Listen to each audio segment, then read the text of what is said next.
UP के मदरसों से जुड़ी बड़ी खबर आ रही है। आज आएगा मदरसे बोर्ड का रिजल्ट। जी हां, वजीर धर्मपाल सिंह जारी करेंगे नतीजे। 1.25 लाख से ज्यादा उम्मीदवारों का आज जारी होगा रिजल्ट। बोर्ड की वेबसाइट पर यह रिजल्ट जारी होगा। मौलवी, मुंशी, आलिम और कामिल फाजिल का रिजल्ट। इस वक्त की बड़ी खबर आपको बता रहे हैं। यूपी के मदरसों से जुड़ी बड़ी खबर। आज आएगा मदरसा बोर्ड का रिजल्ट। वजीर धर्मपाल सिंह जारी करेंगे नतीजे। 1.25 से ज्यादा उम्मीदवारों का आज रिजल्ट जारी होगा।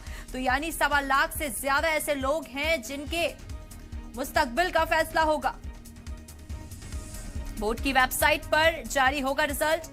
मौलवी, मुंशी, आलिम और कामिल फाजिल का रिजल्ट। और इस पर और अधिक जानकारी के साथ अतीक अहमद हमारे साथ लाइव जुड़ चुके हैं। अतीक, देखिए, आज 1.25 लाख लोगों के मुस्तकबिल का फैसला होने वाला है। क्या कुछ अपडेट आपके पास मौजूद? जी बिल्कुल, बड़ी उत्सुकता है इस रिजल्ट को लेकर और लगातार ये रिजल्ट का लोग जो है बेसब्री से इंतजार कर रहे हैं। मदरसा बोर्ड का रिजल्ट आज जारी होने वाला है और जो अल्पसंख्यक कल्याण मंत्री हैं धर्मपाल सिंह, वो इस रिजल्ट को जारी करेंगे और जिसको लेकर लगातार छात्रों में उत्सुकता है। इसके साथ जो मदरसा बोर्ड के जो चेयरमैन है इफ्तिकार अहमद, वो भी साथ रहेंगे और 1.25 लाख छात्रों छात्राओं का रिजल्ट आज जारी होगा, जिसको लेकर 12 बजे के बाद ये जो वेबसाइट है उस पर जारी होगा, जिसको लेकर आलिम, फाजिल, कामिल, इस पे रिजल्ट को लेकर इसका भविष्य आज छात्रों के जो हाथ में है, इनका रिजल्ट जारी होगा।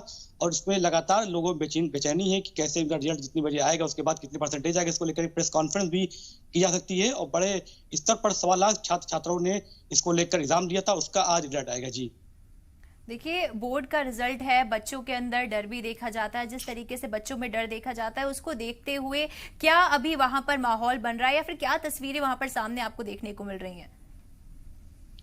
जी बिल्कुल, साल भर की बात करें तो छात्रों के भविष्य का पूरा ये इंतजार करते हैं अपने रिजल्ट का लेकर और बड़ी बेचैनी रहती है। छात्रों से बात करेंगे तो उनको अपने रिजल्ट का उत्सुकता से इंतजार है। जो वेबसाइट है उस वेबसाइट पे अपना छात्र नाम डालेंगे, रोल नंबर डालेंगे। उसके बाद 12 बजे के बाद उनका नतीजा आ जाएगा, कितनी परसेंटेज रिजल्ट आएगा। 12 बजे के बाद ये फैसला होगा और उसके बाद जो मंत्री है कल्याण, जो अल्पसंख्यक कल्याण के धर्मपाल सिंह, और जो मदरसा बोर्ड के चेयरमैन इफ्तिकार, वो प्रेस कॉन्फ्रेंस करेंगे। प्रेस कॉन्फ्रेंस के जरिए पूरे उत्तर प्रदेश में कितने परसेंटेज रिजल्ट गया उसको बताएंगे। छात्रों की बात करें तो वो इंतजार कर रहे हैं सुबह से ही, क्योंकि आज उनके भविष्य का फैसला है। और उसमें जो मदरसे को लेकर जो भरे गए थे फॉर्म, उसपे जो एग्जाम दिया था उसमें आमिल, कामिल और मौलवी, मुंशी, इन सबके रिजल्ट का फैसला आएगा। उसके बाद जो ये जारी होगा तब एक बड़ी प्रेस कॉन्फ्रेंस के बाद इसको बताया जाएगा कि परसेंटेज के हिसाब से कितना परसेंटेज इसकी आई है और हाई परसेंटेज यूपी में कौन सा छात्र पाया है। जी बिल्कुल अतीक अहमद, देखिए बिल्कुल हम लोग भी, जी सलाम भी यही उम्मीद करता है कि उनका मुस्तकबिल अच्छा हो और रिजल्ट बच्चों का अच्छा ही आए। फिलहाल के लिए आपका बहुत बहुत शुक्रिया।